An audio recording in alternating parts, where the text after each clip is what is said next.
gentlemen, hello and welcome to the Shark Tank with Zach Harkness, the premier place for MMA fighter interviews. And today I'm joined by a very special guest, one of the top prospects in the entire UFC, Grant KGD Dawson. How's it going today? It's going, man. How are you doing? I'm doing great. And I want to start off because some news came out recently. You got booked for a fight in your first fight at 155 pounds with Leonardo Santos. That's just going to be an amazing fight. So tell us what you felt when you got the news that you're fighting an opponent like this, which is one of the only people at lightweight with an undefeated record in the UFC. Yeah, man. I mean, that's kind of the first thing that I thought was this is a big name. He's got a lot of good wins under his belt. You know, he's beat Kevin Lee. He's beat a couple other really good guys, and that's exciting, you know, to me. That's what I want to prove. One of the main criticisms people have for me is I haven't fought anybody, which isn't true. But after I beat this guy, you know, there's really going to be no way for anybody to say that I don't deserve top 15 or at least a big name. Oh, absolutely, because Santos is one of the best fighters in the division, and he's just outside the top 15. And as we all know, what he's really good at is his Brazilian jiu-jitsu. Like, that is his bread and butter, and your style seems to be very heavily relying on wrestling. So tell us about the submission defense that you're drilling in camp in order to kind of escape the submission prowess of Leonardo Santos. I mean, nothing really changes for me. He's really, really good at jiu-jitsu. Luckily for me, I'm really, really good at MMA. So it is different. People don't realize that grappling with the gi on and grappling in no gi is completely different from grappling in MMA. Are there similarities? Yes. Can he submit me off of his back? There's a chance. You know, I have to respect that. But I'm better than him at what we're doing. If we were in pajamas and rolling around like that, he'd probably beat me. But we're not doing that. We're doing MMA, and that's what I'm good at. So you favor your more well-rounded skill set. You think that that's going to bring you the win? I'm going to fight him the same way I fight everybody else. I'm going to push him against that cage. I'm going to take him down. I'm going to beat him up for 15 minutes or until he gives up. And he will give up. And that pace, that what you said you do, your relentless pace of what you do to everyone has brought you your success so far in the UFC. Is you haven't seen a loss either, just like him. So a question, most fighters can't keep the pace that you do. It's very, very physically demanding. So what things do you do to keep your cardio so you're able to just enact your game plan so hard on these guys? Well, it's actually funny you bring this up. We were just talking about this the other day. Cardio-wise, what it is, you know, training with such good guys. I have such an amazing strength and conditioning program over at Exos. And it's really just the amazing coaches and teammates that I have around me. But one thing that, like, I've built to it, you know, I've fought that way since I was little, and I don't really want to change my style now that I'm better at other things. When I was first doing MMA, I was so afraid of striking and so afraid of letting people get up and strike with me. I did all that I could to keep them down in almost panic and fear, you know. Now that I'm not afraid to strike and I'm not afraid to be on my feet, I have both. I can strike, but really when I get a hold of you, you're not going to get away from me. No, and your striking has come a long way, especially shown by that awesome flying knee that you hit. So I'm wondering, how long did it take? Because I know that like developing a really well-rounded MMA striking game does take a long time. So how long did it take to really for you to feel confident in your striking, and who are some of the training partners who you would credit most for that? Well, I mean, I think it's different for everybody, man. I've been doing MMA since I was 15, which means I have been, you know, striking to some degree since I was 15 years old. And I would say after being 16-1, I'm finally starting to feel comfortable. You know, my biggest thing is I've been comfortable striking for a long time, but if you can't stop my takedown and you can't submit me off your back, why would I use it? You know, that's it's about longevity and career. And I do believe that the way that I'm fighting people is the best way for me to win. The people that are behind my striking, you know, I've just got an amazing group of coaches. James Krause, Austin Ford are two of the best striking coaches in the game right now. And I really feel like because of them, it's a big part of what's showing out now. I was going to ask because obviously it's well known that you train out of Kansas City's Glory MMA and Fitness, obviously run by James Krause, and it's had a lot of success as of late. A lot of your fighters are winning big fights. So I'm wondering what the environment is like in the gym, because when a lot of fighters start to win, it becomes, I've heard from coaches who have these, that it fosters like a winning culture. Does it feel that way inside Glory MMA? Yeah. One thing that James said that I really liked is he said, I don't hang around losers. And that doesn't mean that I don't hang around people that have lost. It's an attitude, it's a personality trait. You can really tell when you walk in a room who's going to be a winner and who's going to be a loser, and it's how they carry themselves, how they act, how they talk.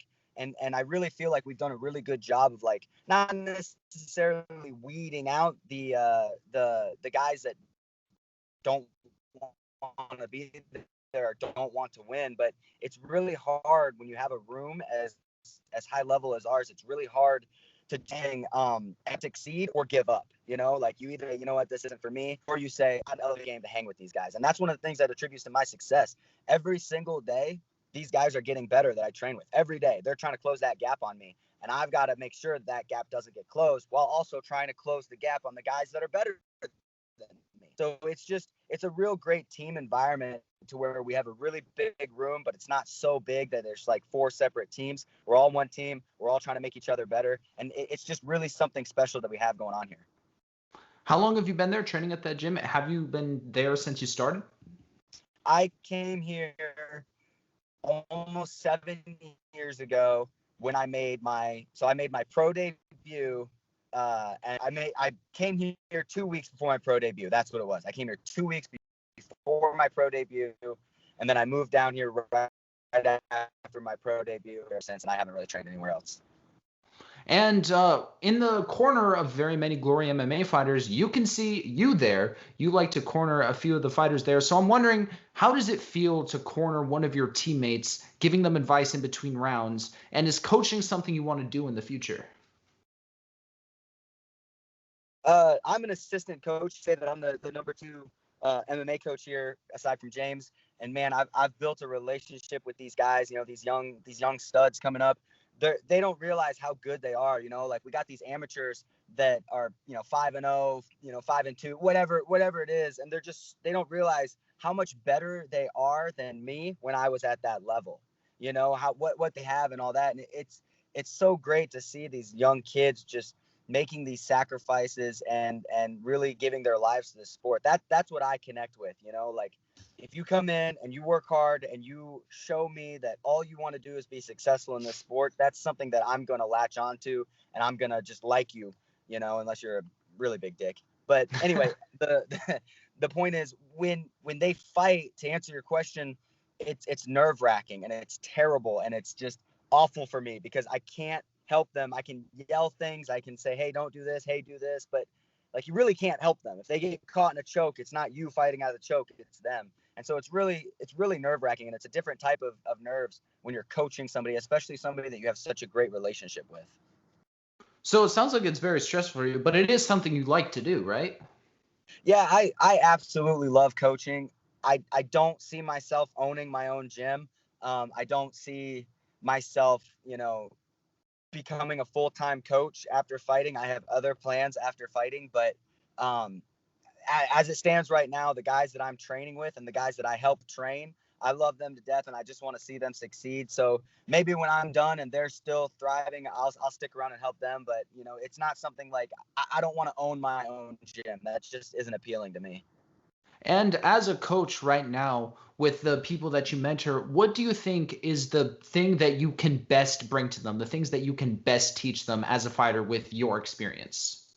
Man, the 3 biggest things that I think young amateur fighters or young pro fighters in general are missing is organization of game, understanding when to take a fight, and conditioning.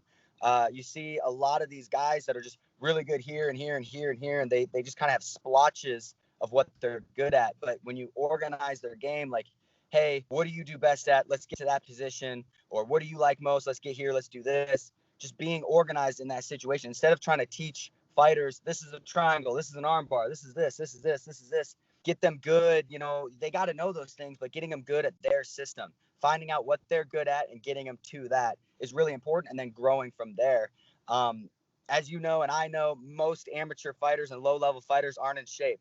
So if you're in shape, that is a huge level you have above everybody else. When I was a lot younger, I just had cardio for days. It wasn't that I was so much better than these guys. They just couldn't hang with me because I had such a furious pace. So if you can mimic that and have such a furious pace, that's going to take you a long way. Is that also something that kind of carries over on the pro level too? Because most people in the UFC can't hang with your pace either. I would say so, yes. But when it comes to that level, you also have to have the technique behind it. It doesn't matter how good your pace is if you get caught in a guillotine and choked to sleep. You have to know how to defend things, and you have to know how to organize your game and be able to do things. Pace is huge. Pace is humongous. If you can have a really good pace, you're going to go very, very far. But there's no substitute for working hard in the gym and getting that mat time, which is why I believe in rolling over sparring. I do spar. I spar about 1 day a week. And then I would say I spar hard 1 day a month. I do think that is important. However, if I do believe that grappling from both sides, whether you're a striker or a grappler, is so important. You have to know these things. At the high level, they're going to see what you're weak at and expose you. Oh, I was going to ask you about that because it came out that Max Holloway was not sparring at all in his last two camps, and he's looked better than ever. And there's kind of this thing going around that maybe sparring as much is not the right way to go. And is that something you would say as well? Like, you're not sparring as much. Is that something you would advise to other fighters, or is it just something that works for you?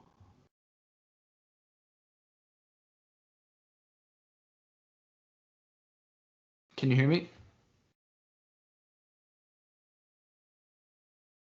Can you hear me? Hello?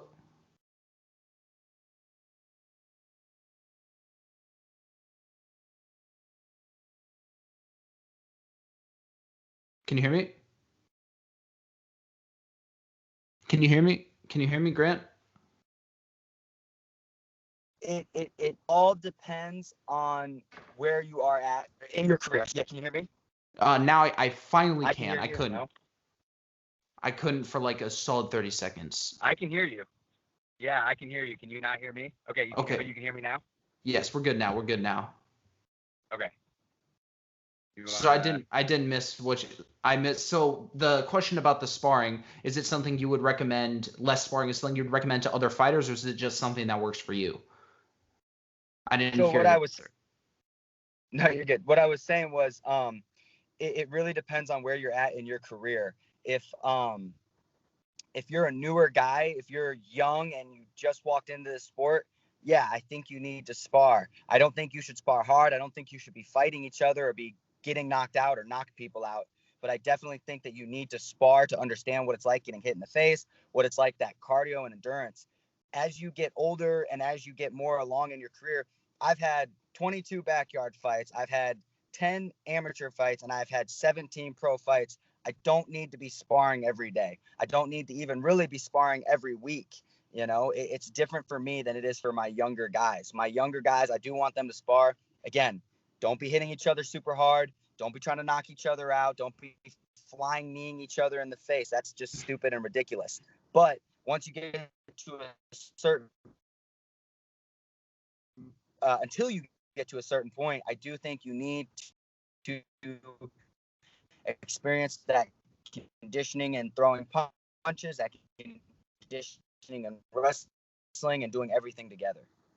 So in your time as a coach, have you ever had to deal with a student who was going way too hard in sparring? And did you have to like talk to them about that? Is that something that's ever happened to you?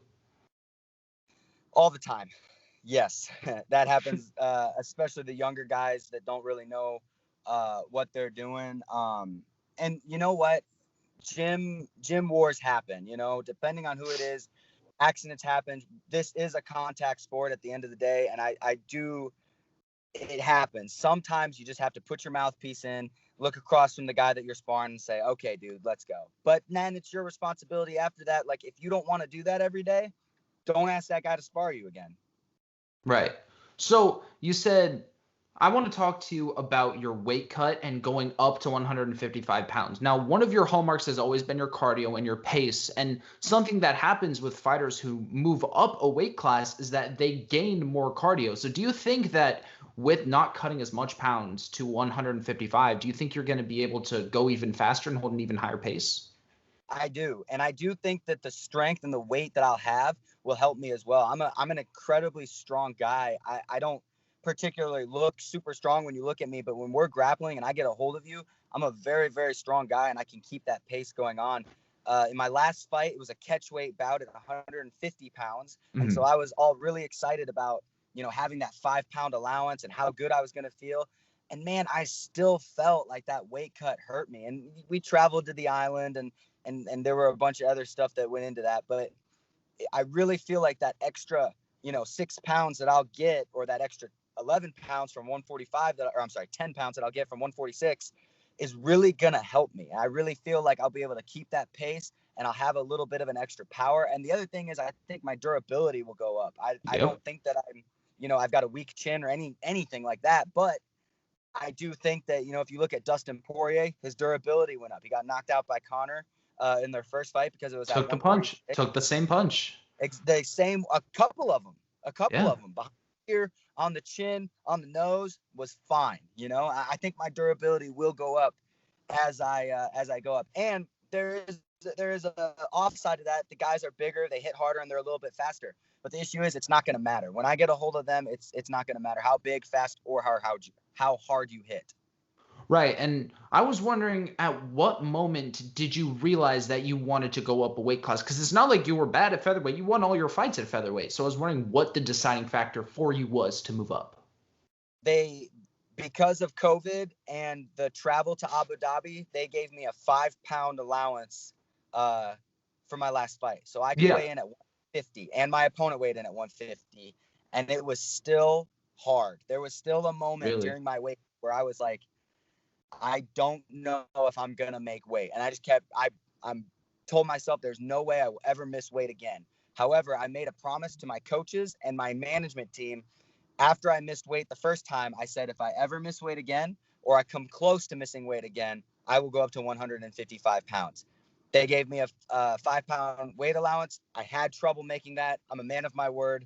I'm moving up to 155. And I still have plans to eventually move down and win the 145-pound title. Really? However, I'm going to have weeks and weeks in advance. It's going to be where I want it to be, and I'm going to have a nutritionist living with me, feeding me, and it's only going to be for one fight.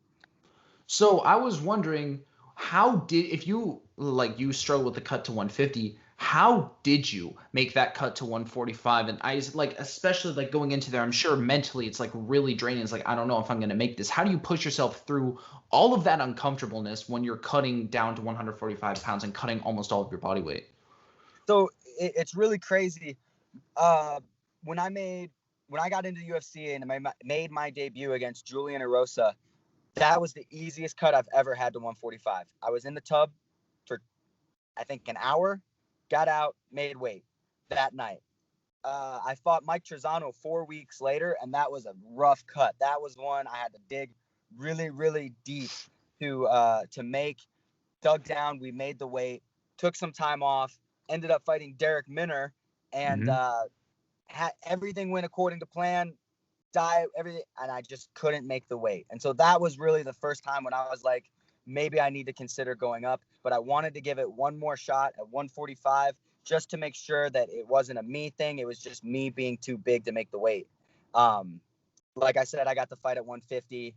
That was difficult, and I just knew in my head I'm probably not going to be able to make 145 for very much longer. And to save myself the embarrassment of missing weight, the unprofessionalism of missing weight, and all the criticism that I get now for missing weight one time, I was just going to go ahead and move up. I know I can make 156 on the dot every single time, and so that's where I need to be right now. So during your times in the UFC when you fought at 145 and against Trezano and Minner, how big were you in the cage? Did you know how much you weighed in the cage during those fights? I was 178. Wow. Oh, my God. Do you think you're going to be around the same for lightweight or maybe a bit more? No, I think I'll be about the same. I do feel like when you cut a whole bunch, you don't put it – it's weird. When you don't cut a whole bunch, you put it back on, a lot more, but your body holds it too much. When I'm out of camp right after fights, normally I walk around 185 is about what I walk around at. Right after fights, when I'm done and I'm being a fat, lazy piece of crap and I'm eating all week and not training, I get up to about 190, 195. And so I think that when I hit 155, my body won't be under so much stress. I'll put about the same amount of weight on, but it won't be so much after the fight. After the fight, I don't think I'll balloon up to, 195 or something crazy like that, because my body will be used to feeding itself and not going down so low. Right. So with the 155-pound cut, I'm sure it's not going to take as long or really anywhere close to as long. So with that extra time, you're not going to have to spend weight cutting and like conditioning. Are you going to spend it more on training your game? And do you think that's going to help you out? Man, I hear people say that, like Dustin Poirier would say the camp was more about the weight than the fight. And I never really understood that. When I go to practice, I do what my coach tells me to do, and I'm assuming it's for the guy that I'm fighting. So I don't see anything being taken away or given. The only difference I can tell you is I feel comfortable enough to be able to put on a little bit more muscle. That's something I've always wanted to do. Was my strength and conditioning program is amazing. I've always wanted to kick it up a notch a little bit more, but I've been afraid to put on a little bit too much size, which I have over the years. I've put on, quite a bit of size since working at Exos, because they do such a good job there. I'm getting stronger. My body's getting older, and that's just the way things are. Other than being a little bit bigger in the cage, I can't see anything changing. I'm going to still focus on them. I'm still going to go in with the cardio and the